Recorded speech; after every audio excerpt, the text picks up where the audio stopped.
जय हिंद दोस्तों, सत श्री अकाल, नमस्कार। तो आज की क्लास में हम लोग रीजनिंग के कुछ महत्वपूर्ण प्रश्न को हल करेंगे। तो आप लोग हमारे साथ शुरू से अंत तक बने रहिएगा और इन सारे प्रश्नों को अच्छी तरह से समझने का प्रयास कीजिएगा। तो चलिए आप लोग एडजस्ट बनाते हुए क्लास को स्टार्ट करते हैं। तो देखिए आप लोग का सबसे पहला प्रश्न कहता है क्या, तो सबसे पहला प्रश्न कहता है क्या कि युग्म चुने जिनकी संख्याएँ दी गई युग्म की भांति आपस में संबंधित हो। कहता है कि जिस प्रकार से 19 जो है 361 से संबंधित है, उसी प्रकार 4 ऑप्शन में कौन संबंधित होगा। अब आपको ये दिमाग ये लगाना है कि 19 जो है 361 से कैसे संबंधित है। ठीक है, थोड़ा आपको क्या करना पड़ेगा, अब ये दिमाग लगाना पड़ेगा। अब देखिएगा यहाँ पे लॉजिक क्या है, समझिएगा। तो लॉजिक जो यहाँ पे है, लॉजिक यहाँ पे ये है कि ये जो 19 है, क्या हम इस 19 का स्क्वायर करें, क्या 19 का स्क्वायर 361 नहीं होता है। इसका मतलब हम ये बोल सकते हैं कि जो पहली संख्या है, अगर मैं उसका स्क्वायर करूँ तो मेरी दूसरी संख्या प्राप्त हो जा रही है। तो उसी प्रकार चार ऑप्शन में कोई सी संख्या होगा जिसका पहला का स्क्वायर क्या होगा, दूसरा होगा। अब देखिए पहला जो हमारा क्या है 13, दूसरा क्या है यहाँ पे 169। तो आपको पता है कि 13 का स्क्वायर कितना होता है, तो 169 होता है। चलिए ये तो लिखा हुआ है, ठीक है। देखते हैं और कोई ऑप्शन तो नहीं है। 15 का स्क्वायर 225 होता है, ये है नहीं। 12 का स्क्वायर 144, 9 का स्क्वायर 81, ये भी नहीं है। तो मतलब लॉजिक मेरा यही है, इसीलिए आपका ऑप्शन ए यहाँ पे क्या हो जाएगा, करेक्ट आंसर हो जाएगा। क्यों? क्योंकि 19 का स्क्वायर करके ये लिखा हुआ, उसी प्रकार 13 से स्क्वायर करके 169 लिखा हुआ। ठीक है, सेम लॉजिक, आपको लॉजिक सेम ढूंढना है। ठीक है, चलिएगा अगला प्रश्न देखिएगा। कहता है कि निम्नलिखित श्रृंखला में लुप्त पद ज्ञात करना है। कहता है यहाँ पे जो लुप्त पद है आपको क्या करना है, ज्ञात करना है। देखिए बहुत ही आसान प्रश्न है ये। आसान प्रश्न कैसे है, देखिए कहता है कि यहाँ पे देखिएगा जो अर्थ है, तो क्या है अर्थ, EARTH। यह जो अर्थ है, अर्थ को देखिए क्या लिखा हुआ है, तो लिखा हुआ है HDUW और K लिखा हुआ है। ठीक है, अब एक चीज़ देखिए, ई कितना होता है देखिएगा, तो 5 कितना होता है 5, A1 R कितना 18, T कितना होता है 20 और H कितना होता है 8। ये कितना होता है 8, 4, 21, 23 और K 11 होता है। ठीक है, ये इसका स्थानीय मान हो गया। अब देखिए हम लोग 5 से कहाँ गए 8 पे, कितना देखिए प्लस का 3 की। फिर देखिए 1 से कहाँ गए 4 पे, कितना देखिए प्लस का 3 की। 18 से कहाँ गए 21 पे, कितना देखिए प्लस का 3 की। 20 से कहाँ गए 23 पे, कितना देखिए प्लस का 3 की। 8 से कहाँ गए 11 पे, कितना देखिए प्लस का 3 की। मतलब क्या कि सभी में क्या करें हम लोग प्लस का 3 करके जा रहे हैं। तो सेम चीज़ यहाँ करना पड़ेगा, सभी में प्लस का 3 करना पड़ेगा। भी कितना होता है 22, 22 3 कितना होता है 25 और 25 पे क्या होता है y। इसका मतलब कि पहला लेटर क्या होगा, y होगा। फिर ये कितना होता है 5, अब 5 प्लस 3 कितना होगा 8, 8 पे कौन होता है h होता है, तो h YH option number A में नहीं है, बी में नहीं है, सी में नहीं है, तो है किस में, ओनली और ओनली ऑप्शन नंबर डी में है। इसीलिए ऑप्शन नंबर डी आपका क्या हो जाएगा, करेक्ट आंसर हो जाएगा। बाकी मुझे चीज़ें करने की ज़रूरत भी नहीं है, फिर भी हम कर लेंगे। एन कितना 14 प्लस 3 कितना 17, 17 पे क्या होता है क्यू होता है। यू कितना 21 प्लस 3 करेंगे 24, 24 हमारा क्या होता है एक्स। एच कितना 19 प्लस 3 करेंगे 22, 22 पे क्या होता है भी। देखिए YHQXV ऑप्शन नंबर डी आपका करेक्ट आंसर हो जाएगा। ठीक है, चलिएगा अगला प्रश्न देखिएगा।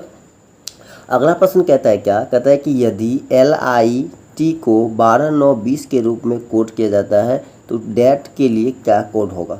कहता है कि जो LIT है इसका कोड क्या होता है, तो 12 9 और 20 होता है। बहुत ही सिंपल है। L कितना पे होता है 12 पे, I कितना पे होता है 9 पे, T कितना पे होता है 20 पे। तो सभी का अल्फ़ाबेट का जो क्रम है वही लिखा हुआ है। तो उसी प्रकार से THAT डेट का लिखना होगा, तो T कितना पे होता है 20 पे, H कितना होता है 8 पे, A कितना 1 और T कितना फिर होता है 20 पे होता है। तो 20 81 20, 20 81 20 आपका ऑप्शन सी में है। इसीलिए ऑप्शन नंबर सी आपका क्या हो जाएगा, करेक्ट आंसर हो जाएगा। ठीक है, चलिएगा अगला प्रश्न कहता है क्या कि यदि दिस इज डन को 792, डेट इज रिमेनिंग को 824, तो रिमेनिंग इज डन को 298 से कोटवत किया जाता है तो कौन सा अंक डन, ठीक है, डन को दर्शाता है।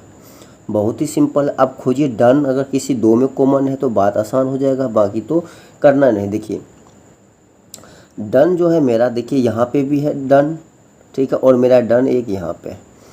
अब डन के बाद क्या करना है, अब देखना कि कॉमन क्या क्या चीज़ें। अब देखिएगा यहाँ पे अगर हमें इसमें इसकी मैं बात करूँ यहाँ पे, तो इसमें देखिएगा कि इज रिमेनिंग, और यहाँ पे देखिएगा कि रिमेनिंग इज क्या है, दोनों का दोनों सेम है। दोनों का दोनों क्या है, सेम है।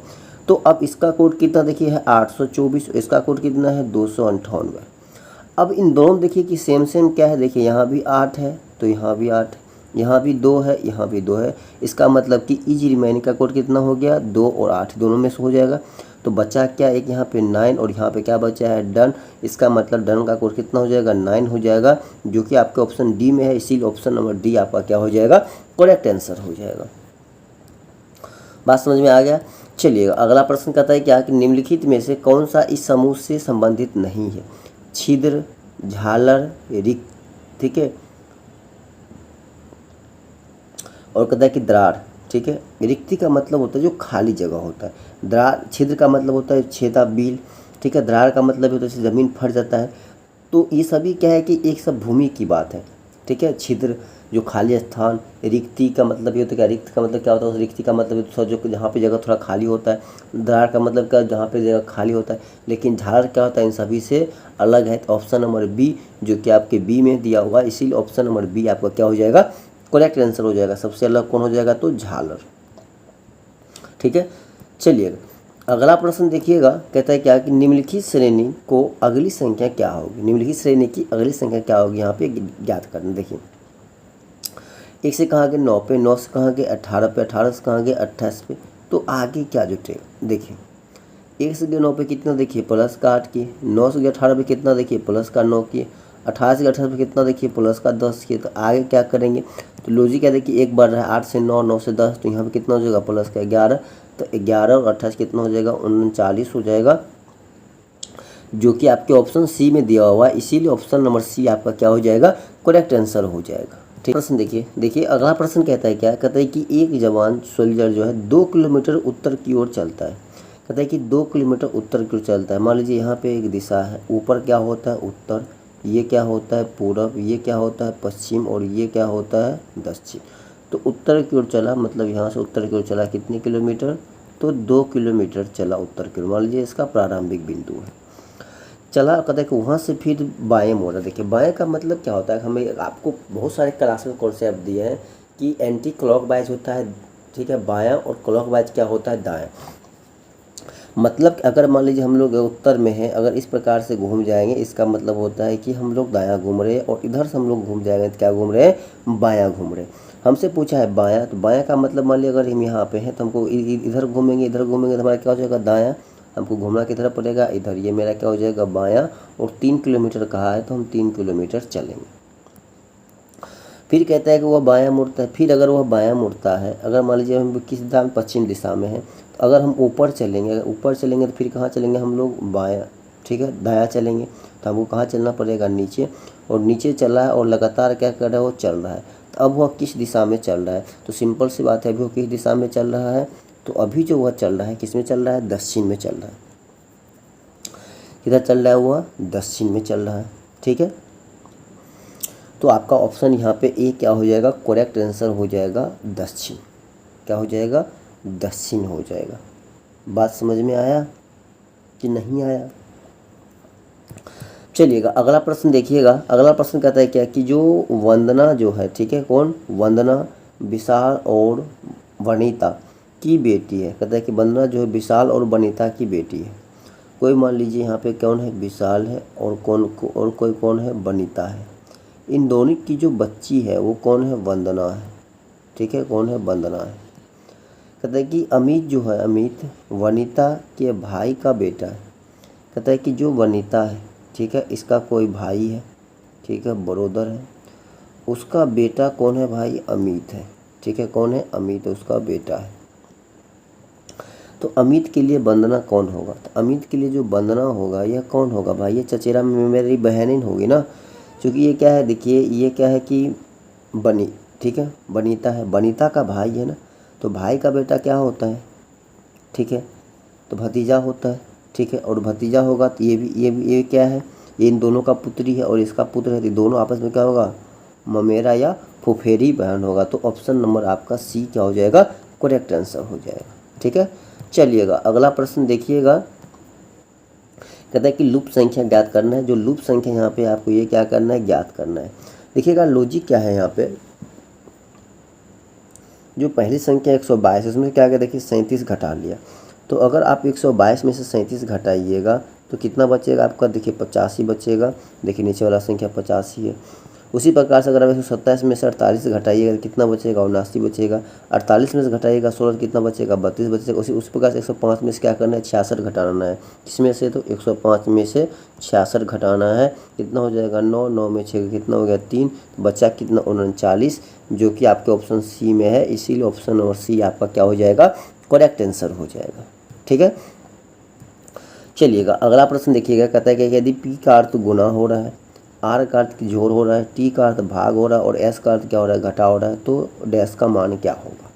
अब देखिएगा यहाँ पे कितना है 35। कहता है कि टी का मतलब क्या हो रहा है, भाग। तो टी का मतलब भाग हो रहा है, कितना हो गया 5 हो गया। फिर कहता है पी का अर्थ क्या हो रहा है, गुना। तो गुना के बाद कितना हो जाएगा 6 हो गया। फिर कहता है एस का अर्थ क्या होता है, माइनस कितना हो गया 4, तो 4। और आर का अर्थ क्या होता है, प्लस। तो कितना हो जाएगा 3। आर का अर्थ क्या होता है, प्लस। तो कितना हो जाएगा 3।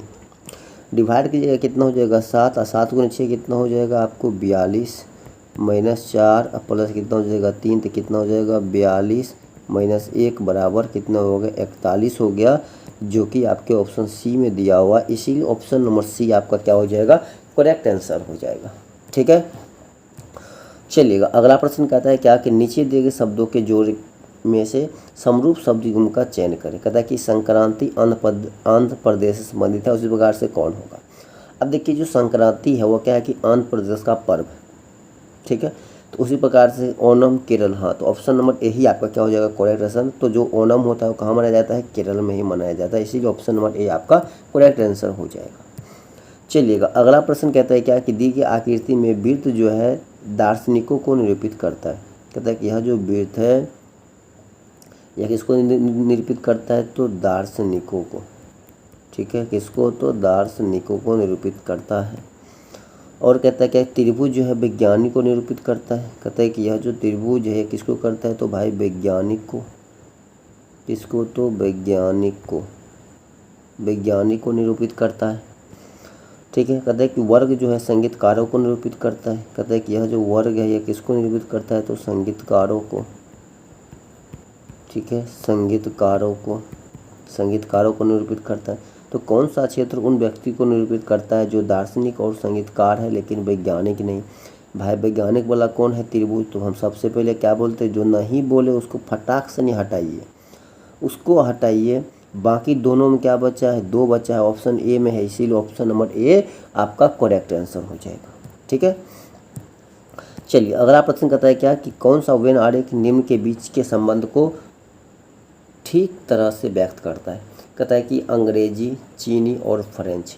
ठीक है, कहता है कि जो अंग्रेजी भाषा होता है वह अंग्रेजी भाषा कभी चीनी नहीं हो सकता है, और कोई चीनी भाषा क्या फ्रेंच हो सकता है, नहीं हो सकता है ना। तो ऑप्शन ए आपका राइट आंसर। अगला प्रश्न कहता है क्या कि कथन निष्कर्ष वाले हैं। कहता है कि सभी आरेख जो है आकृतियाँ हैं, ये सभी क्या है आरेख, और सभी आरेख क्या होता है आकृतियाँ होता है। मान ली डबल ये बोल दिया आकृति को। सभी आकृतियाँ त्रियामी है, सभी आकृति क्या है त्रियामी है, TRI है।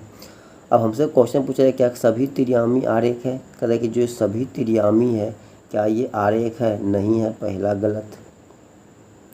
सभी आकृति आरेख है, कहता है जो सभी आकृति है क्या ये आरेख है, नहीं, सभी नहीं है, दोनों गलत हो जाएगा। तो आपका क्या हो जाएगा कि दोनों अनुसरण, कोई निष्कर्ष अनुसरण नहीं करता है, तो ऑप्शन नंबर ए आपका राइट आंसर हो जाएगा। तो दोस्तों हम आशा करते हैं कि आप सभी प्रश्नों को अच्छी तरह समझ गए होंगे। तब तक के लिए जय हिंद, जय भारत।